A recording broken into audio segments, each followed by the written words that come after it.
Seja bem-vindo ao meu canal, eu sou o John, você está no canal Reforma. Esse é um canal de análise e resenhas de obras teológicas cristãs reformadas.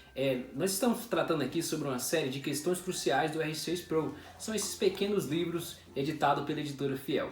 No vídeo passado, você pode ver aqui no card, nós falamos um pouco sobre se podemos crer na Bíblia. Hoje nós trataremos sobre se a oração muda as coisas. E nós iremos abordar 6 tópicos acerca dessa questão. No primeiro tópico do livro, R6 Pro fala sobre o lugar da oração. A oração, ela tem um poder vital na vida do cristão. Alguém pode orar e não ser um cristão, mas alguém não pode ser um cristão e não orar. O cristão, ele é convidado, até ordenado a orar. A oração é tanto um privilégio quanto uma ordem da parte de Deus para o cristão. Todavia, o efeito da queda, o efeito do pecado na raça humana, tirou do ser humano esse prazer em oração. O cristão ele é convidado a colocar a oração em primeiro lugar. Na Bíblia encontramos vários versículos que levam o ser humano a entender que a oração ela é vital na vida do cristão. John Wesley ele comentou certa vez que não tinha muita apreciação por ministros que não oravam, que não gastassem tempo, pelo menos 4 horas de oração por dia. Lutero disse que orava regularmente 1 hora por dia, exceto quando não experimentava um dia atarefado. Quando ele experimentava esse dia atarefado, ele orava 2 horas por dia. No segundo tópico do livro, R6 Pro vai falar sobre o propósito da oração. Se Deus é soberano sobre as ações e sobre as intenções dos homens, por que devemos orar? A oração muda realmente as coisas? Oramos porque o mesmo Deus que é soberano, Ele nos ordena por meio da sua santa palavra que oremos, que busquemos a sua face. A oração, como tudo mais na vida cristã, ela é para a glória de Deus.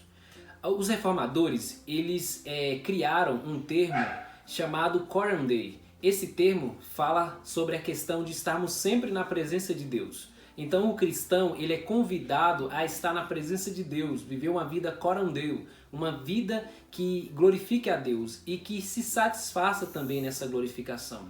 Quando buscamos o Senhor em oração, nós tanto glorificamos a Deus, como também nos tornamos satisfeitos nele, nos tornamos alegres em buscá-lo. Então a resposta é sim, a oração muda as coisas. Existem espaços, liberdade dentro dos limites, e dentro desses limites, nossas orações elas podem mudar as coisas.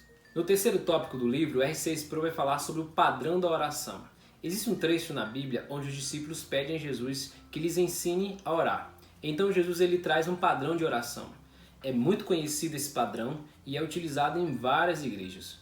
O padrão está escrito no livro de Mateus, no capítulo 6. Você vai encontrar a oração do Pai Nosso. No quarto tópico, o R6 Pro vai falar sobre a prática da oração. Nesse ponto ele usa um acróstico e é muito legal. Ele vai falar sobre adoração, confissão, ações de graça e oração. Então esse acróstico que ele utiliza é ACAO. Então ação vai falar sobre a questão de que nós devemos adorar a Deus nas nossas orações. Na parte de confissão nós devemos confessar os nossos pecados a Deus. Na parte de ações de graça, nós devemos render graças a Deus, agradecer por tudo aquilo que Ele faz, por tudo aquilo que Ele faz em nossa vida e por tudo aquilo que Ele é. E na parte de oração, devemos orar, buscar ao Senhor com as nossas súplicas. O quinto tópico do livro, ele vai falar sobre as proibições da oração.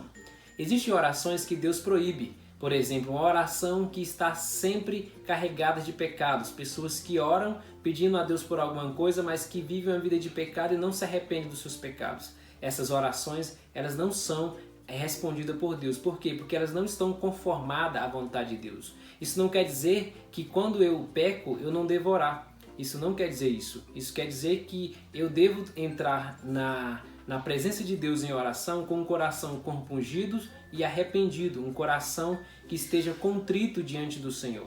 Senão, o Senhor não ouve as nossas orações. Existe outras formas também de que Deus impeça as nossas orações. Por exemplo, no livro de Pedro, o apóstolo Pedro fala que se você vive a sua vida conjugal com sua esposa e você vive em contenda com ela, as suas orações não são respondidas por Deus. Então essas orações elas são impedidas de chegar até Deus.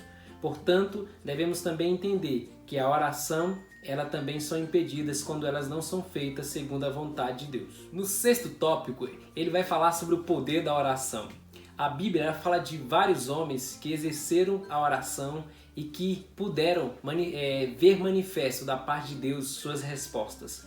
Nesse ponto, R.C. Sproul ele utiliza, baseado também no livro de Hebreus, quando, por exemplo, você lê em Hebreus capítulo 11, você vai ver os heróis da fé. Então R.C. Sproul ele desenha de forma magnífica e maravilhosa os heróis de oração também.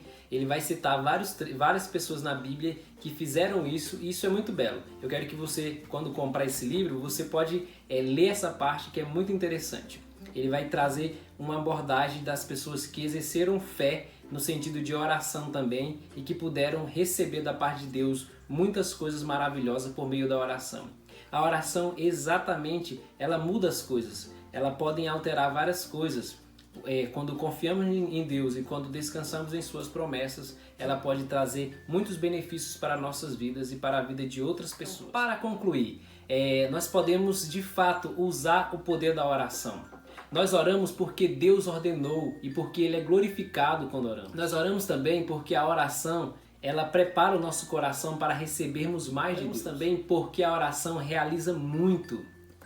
E nós também oramos para adorar a Deus, para louvá-lo, para expressar nossa admiração de sua majestade, de sua soberania e de seus atos poderosos. Também para confessar os nossos pecados a Deus, para pedir o seu perdão, para pedir sua graça e misericórdia. Quão pecadores somos e também podemos receber de Deus arrependimento por meio da oração. Oramos para agradecer a Deus por tudo que Ele é e por tudo que Ele tem feito. E oramos também para tornar-lhe conhecida a nossa súplica e satisfazer o convite que Ele nos faz em orarmos. Então, essa é a análise desse livro, essa é a resenha do livro e nós podemos entender sobre essa questão da oração. Espero que você gostou. Se você gostou, deixe seu like, deixe seu comentário também aqui. Se lhe causou alguma dúvida sobre essa questão de oração, você pode comentar aqui no livro, no vídeo, e aí nós tiraremos suas dúvidas. Você também pode compartilhar esse vídeo, você pode também fazer com que esse vídeo chegue a mais pessoas. Então, muito obrigado, que Deus te abençoe e até a próxima com mais vídeos sobre questões cruciais.